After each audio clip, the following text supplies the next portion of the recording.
มากินปิ้งโพนเค้กนะพี่น้องพวกกับสองบอกขามพาเที่ยวจานโอเซนเก่าเซนเคยตอนนี้แมนบอกคำอยู่ที่หน้าวัด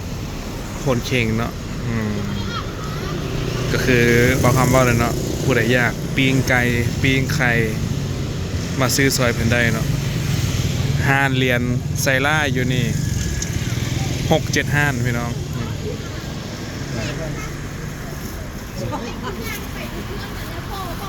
นี่มันขายปิ้งเนาะมีตำบักหุ่งก็มีนี่เนาะปิ้งไก่ก็มีปิ้งไก่มีปิ้งตับหมูตับไก่ปิ้งคอไก่โครงไก่เนาะนี่มันขั่วมีพี่น้องขั่วมีนี่ก็มันปิ้งไข่ไม่เท่าไหร่เกินไม่15เลยพี่น้องถึงหน่วย 5,000 เนาะหน่วย 5,000ปิ้งไข่แซ่บๆเลยพี่น้องข้าวเหนียวมันก็มีข้าวเหนียวก็มีไม่ 2,000 กีบนะพี่น้องถ่ายลง YouTube หน่อยหนึ่งนี่มีปิ้งเอ็นเนาะปิ้งใส่ไก่ก้นไก่ไตไก่หัวใจปีกตีนไส้หมูแล้วก็หนังไก่เนาะหนังไก่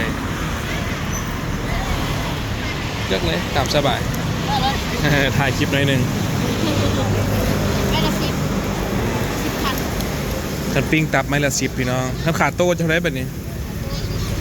ขาโต้45นะพี่น้องประมาณ$2เนาะประมาณ$2ได้ขายประจำอยู่นี่วะเนี่ย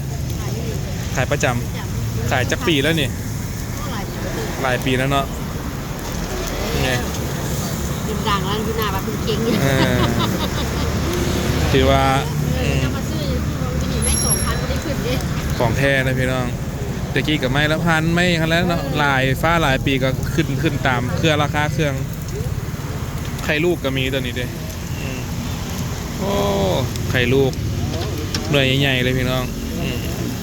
เบอร์2เบอร์3กันแล้วแต่สั่งเอื้อยเพิ่นนะเพิ่นจับให้เนี่ยปิ้งโอ้ปิ้งน้ำเกือบบทันพี่น้องเลยขายจักโมงหาจักโมงนี่เอ้ยไป15เนี่ยเพราะว่าออกมา5 โมงประมาณ5 โมงครึ่งได้กินเนาะ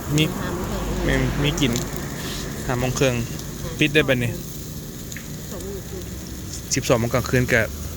ก็มีเลยพี่น้องเด้อเนาะนอนบ่หลับออกมาซื้อซอยเอ้ยเพิ่นได้เนาะแต่ว่ามันก็สิเครื่องก็เหลือสิเหลือบ่หลายคันมาค่ำหลายเนาะมาประมาณ7 โมง 6 โมงนี่เครื่องหลาย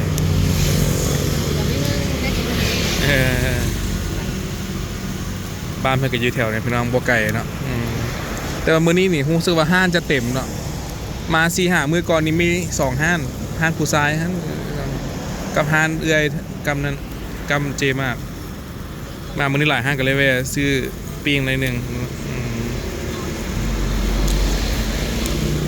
แล้วสิว่าอะไรเป็นห้านปิ้งในตำนานเลยพี่น้องเนาะหน้าบัดพลเค้งนี่อันนี้มันค่ายพลเค้ง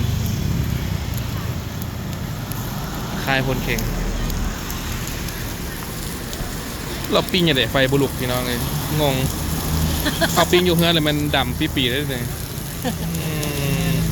เนี่ยถ่ายคลิปลง YouTube นิดนึง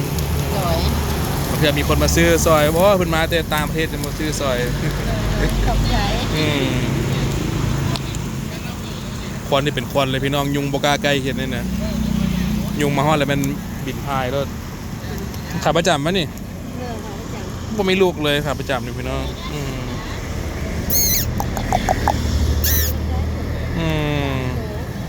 ขาประจำเนี่ย2อยู่หั่น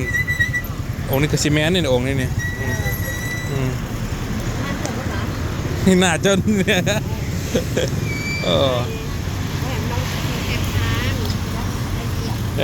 ขาประจำ มากเลยมาห้านคอย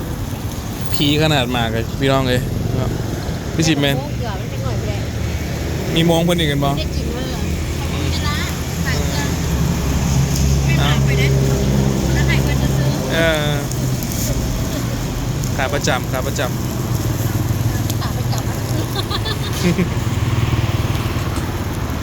พี่น้องผู้ใดอยากกินปิ้งกินอย่างมาแวะซื้อได้เลยพี่น้องเด้อ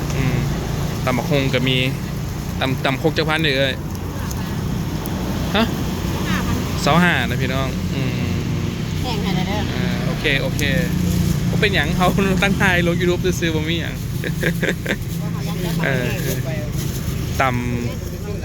ตำ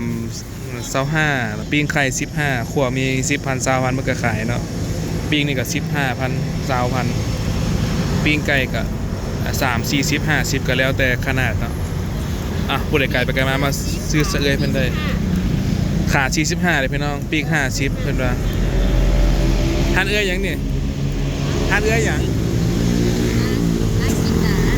เอื้อยจินดาด้วยเหรอเอื้อยจินดาพี่น้องทานเอื้อยน้อยเนาะทานแล้วทับอีตัวแหลมลงมานี่นะผู้ใดอยากนั่นแหละมาอุดหนุนเพิ่นได้เนาะเอาประมาณคลิปนี้คลิปสั้นพี่น้องเนาะถ่ายลงสู่กันเบิ่งจิแหละปิ้งในตำนานหน้าวัดโพนเค็งเนาะของแท้อีหลีหลายห้างจังเนาะใส่ไล่เต็มบ่อนขายปิ้งในตำนานเดินทางต่อน้ำกันเนาะ